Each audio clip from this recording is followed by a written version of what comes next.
জাতীয় সংসদে 2024-2025 অর্থবছরের জন্য প্রস্তাবিত জাতীয় বাজেট পেশ করেছেন অর্থমন্ত্রী আবুল হাসান মাহমুদ আলী। বৃহস্পতিবার 7,97,000 কোটি টাকার প্রস্তাবিত বাজেটে বিভিন্ন ধরনের পণ্যে শুল্ক ও কর হ্রাস বৃদ্ধির প্রস্তাবনা দিয়েছেন তিনি।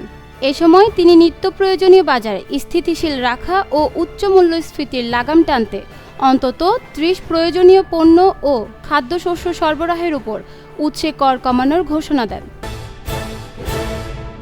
2024-25 অর্থবছরে প্রস্তাবিত বাজেটকে সংকটের সময়ে বাস্তবসম্মত ও গণমুখী বাজেট বলে অভিহিত করেছেন সেতুমন্ত্রী ওবায়দুল কাদের। তিনি বলেছেন, কারো প্রেসক্রিপশন মেনে বাজেট প্রণয়ন করা হয়নি।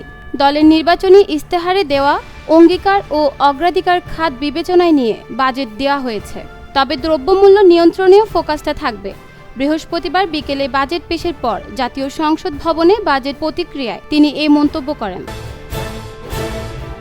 2024-25 অর্থবছরে প্রস্তাবিত বাজেট সাধারণ মানুষের উপর আরও বোঝা চাপাবে বলে মন্তব্য করেছেন বিএনপি মহাসচিব মির্জা ফখরুল ইসলাম আলমগীর। বৃহস্পতিবার বিকেলে গুলশানে বিএনপি চেয়ারপারসনের রাজনৈতিক কার্যালয়ে বাজেট প্রস্তাবের তাৎক্ষণিক প্রতিক্রিয়ায় তিনি বলেন, তথাকথিত বাজেটে আয়ের চেয়ে ব্যয় বেশি, সাধারণ মানুষের ওপর সমস্ত বোঝা চাপাবে, ব্যাংক ও বিদেশিদের উপর ঋণ আরও বাড়বে।